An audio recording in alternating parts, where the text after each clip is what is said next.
पड़ोसी देश नेपाल भले ही भारत को आंख दिखाने की जुर्रत कर रहा हो, यहां तक कि भारत की जमीन को अपना बताने पर तुला हो, लेकिन इसके बावजूद भारत दोस्ती को और मजबूत करने में जुटा हुआ है।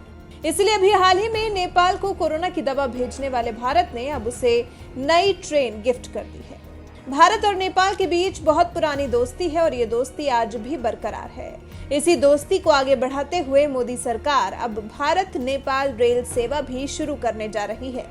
रेल मंत्री पीयूष गोयल ने ट्वीट कर बताया कि नेपाल के साथ हमारे प्राचीन सांस्कृतिक और सौहार्दपूर्ण संबंध रहे हैं। अपने इसी संबंधों को नया आयाम देते हुए रेलवे द्वारा नेपाल को 2 डेमो ट्रेन सेट दिए गए। इनका उपयोग जयनगर बिहार से कुर्था नेपाल तक की रेल यात्रा के लिए किया जाएगा, जिससे दोनों देशों के नागरिकों को लाभ होगा। नेपाल को दी गई ये दोनों ट्रेनें जनकपुर शहर के कुर्था से भारत के सीमा से सटे जयनगर के लिए शुरू होंगी। कुर्था से जयनगर तक ट्रेन शुरू होने से दोनों देशों के नागरिकों को फायदा मिलेगा। ये रेल मार्ग 35 किलोमीटर की दूरी को कवर करेगा। मीडिया रिपोर्ट के मुताबिक इस हिमालयी राष्ट्र में ये पहली बड़ी लाइन यानी ब्रॉडगेज की रेल सेवा होगी, जिस पर ट्रेन करीब 1300 यात्रियों को लेकर 113 किलोमीटर की रफ्तार से दौड़ सकती है। मदद के बावजूद नेपाल दिखाता है आंख। भारत भले ही नेपाल की हर मौके पर मदद करता हो, लेकिन एक नेपाल है जो चीन की शह पर विवाद खड़ा करता रहता है।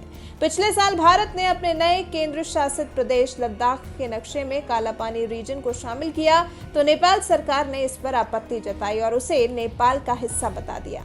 उसके बाद जब भारत ने लिपुलेख तक जाने वाली सड़क का उद्घाटन किया, तो नेपाल ने इस पर भी कड़ी प्रतिक्रिया दी। वहीं नेपाल ने अपने नक्शे में भारतीय क्षेत्रों कालापानी, लिपुलेख और लिम्पियाधुरा को शामिल कर लिया। हालांकि भारत ने इसे खारिज कर दिया और नेपाल का इन इलाकों पर दावा बिल्कुल आधारहीन बताया। इतना ही नहीं, नेपाल के पीएम केपी शर्मा ओली ने तो भगवान राम को ही नेपाली बता दिया था, जबकि यूपी की अयोध्या को भी नकली अयोध्या बता दिया था। पीएम केपी ओली भले ही भारत के खिलाफ आग उगलते रहे हों, लेकिन इसके बावजूद भारत नेपाल का रिश्ता कैसा है ये समझने के लिए अब रक्षा मंत्री राजनाथ सिंह का ये बयान सुन सकते हैं। बाबा पशुपतिनाथ को हम कैसे भूल सकते हैं? जहां तक बाबा पशुपतिनाथ, चाहे हमारे भारत में काशी विश्वनाथ, सोमनाथ, इन सब को अमरनाथ से अलग कोई कैसे कर सकता है? यह संबंध तो इस लोक का नहीं है, बल्कि यह मानता हूं कि यह संबंध दूसरे लोक का है, जो चाह कर भी कोई इसे बदल नहीं सकता है, ऐसा मेरा पूरा विश्वास है। और मित्रों, इस समय मैं रक्षा मंत्री के रूप भारत और नेपाल के बीच का जो रिश्ता है, यह कोई सामान्य रिश्ता नहीं है। भारत और नेपाल के बीच का रिश्ता तो मेरे बहनों भाइयों, यह रोटी और बेटी का हमारा यह रिश्ता है। दुनिया की कोई ताकत इस रिश्ते को तोड़ नहीं सकती है। यदि लिपुलेख से लेकर धारचूला तक यह रोड बनने के कारण यदि कोई गलतफहमी नेपाल के लोगों में यदि पैदा हुई है, तो मैं समझता हूं कि उसका समाधान हम लोग मिल बैठ कर निकालेंगे।